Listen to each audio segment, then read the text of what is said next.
you so much.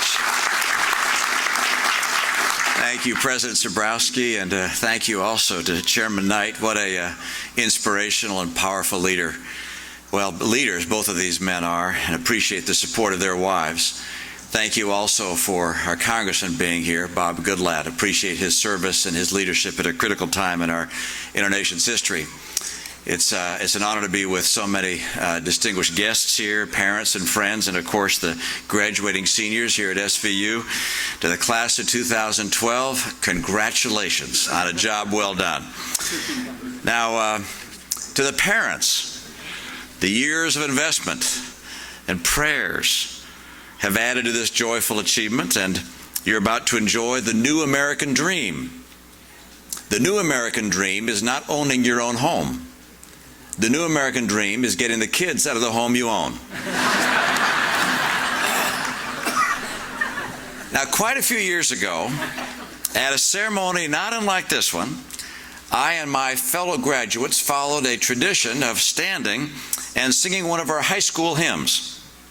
Its words were very impressed upon my mind, and they led me to dream, to imagine what my future would be like. And the words went like this: 40 years on, when afar and asunder, parted are those who are singing today. When we look back and forgetfully wonder what it was like in our work and our play, how will it seem to us 40 years on? And as I sang those words, it was inconceivable to me that I would ever someday be 40 years older.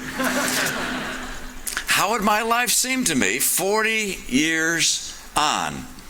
What would I have achieved? What would I have accomplished? Would my life be a success, or would I look back with regret? Now, up until now, almost all of your life has been about education, about preparation, about getting ready for the course of your life. To a significant degree, the course of your life, the story of your life, begins today. That's why they call this your commencement.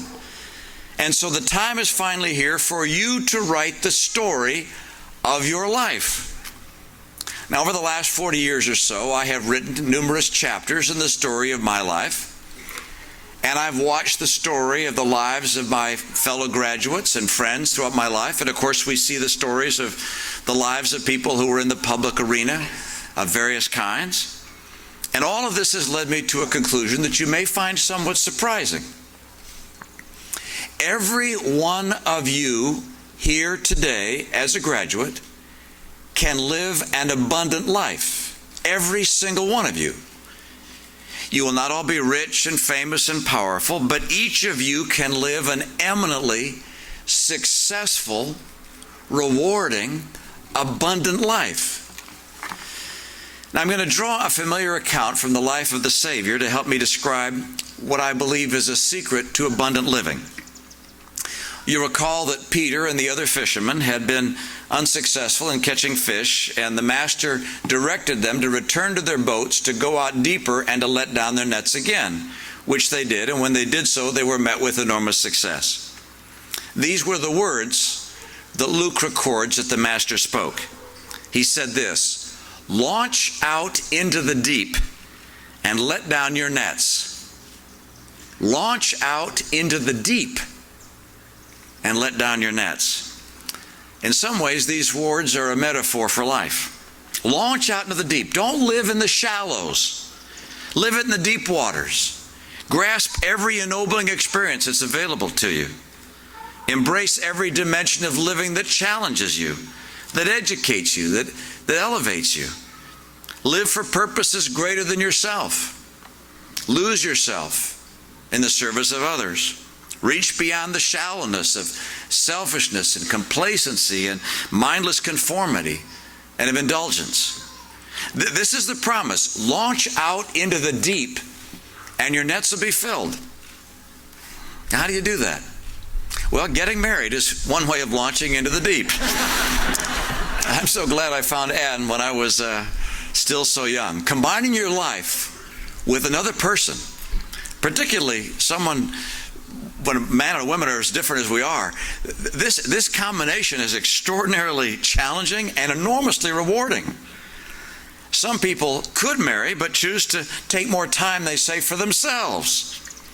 Others plan to wait until they're well into their 30s or 40s before they think about getting married. They're going to miss so much of living, I'm afraid. From the beginning of recorded time, the prophet Adam told us this life secret. Therefore shall a man leave his father and his mother, and shall cleave unto his wife. Marriage is a gift from God. Now, some may dismiss the counsel coming from the Bible because it comes from a book which they've discarded. But the Bible is one of two things.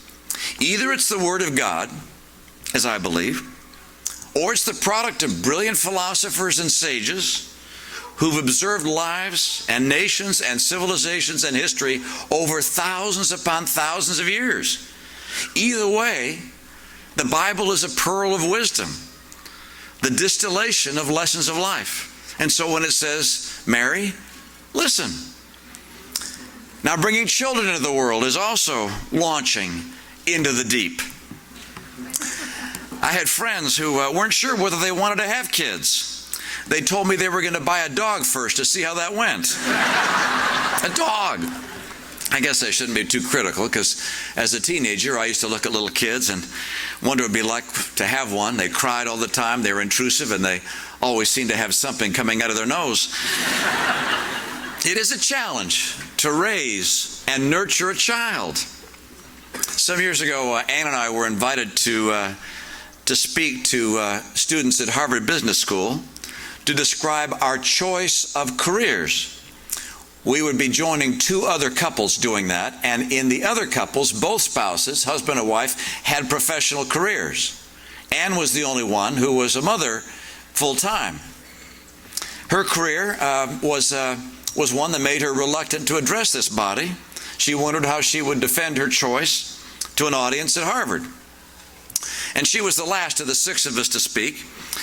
She described the requirements of her profession. Being a mother, she said, required the utmost skills of persuasion, psychology, instruction, tutoring, organization, management, healthcare, and compassion. Hers, she concluded, was the most important, most demanding, most difficult, and most rewarding profession she could imagine. Now, for a moment, this class of ambitious MBAs was silent, and then they rose to their feet in applause. The feelings of a parent for a child, the depth of life experience the one has being part of nurturing a child, teaching a child, is beyond description. For me, there's an event from the Mormon pioneer exodus recounted by President Boyd K. Packer in 1974 that captures some of what having a child means, how it pulls at your heart, how much experience we have by having a child, and how much we revere those who have children, who raise children, who teach children, who mentor children, or who rescue them. This is how the account goes. Among the pioneers who pushed handcarts to Salt Lake City was one Archer Walters. On July 2nd, 1856, his diary records this. Brother Parker's little boy, age 6, was lost, and the father went back to hunt him. The boy, Arthur, was the next youngest of 4 children of Robert and Ann Parker. 3 days earlier, the company had hurriedly made camp in the face of a thunderstorm. It was then the boy was missed. The parents had thought him to be playing along with the other children. Someone remembered that earlier in the day when they had stopped, they'd seen the little boy settle down to rest under the shade of some brush. Now, those of you who have a little 6-year-old know how tiredly a child can be and falling asleep on a summer day, and how deeply he could fall asleep, so that even the noise of a camp moving might not wake him. For 2 days, the company remained, and all of the men searched for him. Then on July 2nd, with no alternative, the company was ordered west. Robert Parker, as the diary records, went back alone to search once more for his little son. As he was leaving camp, his wife pinned a bright shawl about his shoulders with words such as these: Robert, if you find him dead, wrap him in the shawl to bury him. If you find him alive, you can use this as a flag to signal us. And she, with the other little children, took the handcart and struggled along with the company.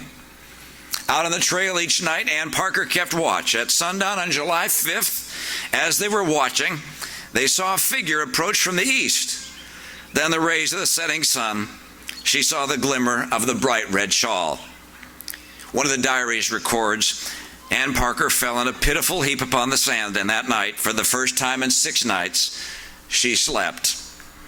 Under July 5th, Brother Walters records, Brother Parker came into camp with the little boy that had been lost. Great joy throughout the camp. The mother's joy I cannot describe. Again from the Bible, children are an heritage of the Lord, and the fruit of the womb is his reward. Happy is the man who hath his quiver full of them. Now, as much as embracing marriage and children and finding God launches our lives into the deep and abundantly fills our nets. For me, serving God first meant going on a mission to France. I learned a new language, came to appreciate a new culture, and explored the reaches of my faith. Almost every return missionary says that those were the most difficult years of his life. And they were also the best years of his life, or her life. Now think about that. It may sound like a paradox, but it actually follows one from the other. Mission years are the best years in part because they are the hardest years. When you are living to the fullest, beyond yourself, beyond comfort, life is most full and exhilarating. Serving God takes us into the deepest waters of life. Last week I spoke with an old friend from Salt Lake City. She said that she was driving home early one morning and she saw a man who was shoveling snow for one of the widows in the neighborhood. Later she noticed that he had actually shoveled walks for several people in the neighborhood, and then she saw who it was. Elder Russell M. Nelson. Now he's in his 80s or 90s and an apostle of my church. You see, serving God doesn't depend on the position you have. Serving God and his children is something any one of us can do, and we'll be blessed for doing it. God is no respecter of persons, nor is he a respecter of positions. Now, your occupation is also a part of abundant living and living into the deepest waters. It's not by happenstance or chance that we earn our daily bread by the sweat of our brow. The Creator gave us work for our benefit. Your job will expand your skills. It will demand your ability, your energy, and your time. Hard work, ennobling work. Dive into your profession with passion and heart. Go beyond what's expected or required. And in doing so, by the way, you will learn the secret to advancement, and that is doing your present job well. Now, on this topic of your career, I have some news that you may find disappointing. I don't think God cares whether you get rich. I don't think he hopes that your business will make a huge profit. I know a lot of religious people who think God will intervene to make their investments grow, or he'll get them a promotion, or make their business a success. But life on this earth is about learning to live and work in a place where God does not make everything work out for good people. We learn through our study, our effort, our choices, and yes, by our failures as well as by our successes. Your worldly success will partly be a function of your choices and capabilities, but it will also be subject to the vagaries of life and to chance. Fortunately, our relationship with God depends on none of that. It's entirely in our control, for he is always at the door and knocks for us. Our worldly success can't be guaranteed, but our ability to achieve spiritual success is entirely up to us, thanks to the grace of God. The best advice I know is to give those worldly things your best, but never your all, reserving the ultimate hope for the only one who can grant it.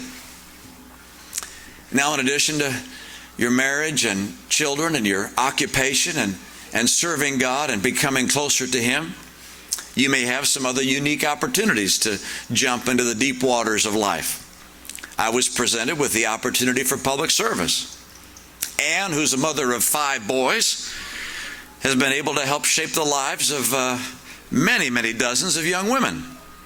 My son Josh is a real estate developer, and yet he's able to go around the world and help bring life-changing surgeries to children. And quite literally, hundreds from this campus gave up vacation time to help a candidate's presidential campaign, for which I owe you deeply. Thank you so much.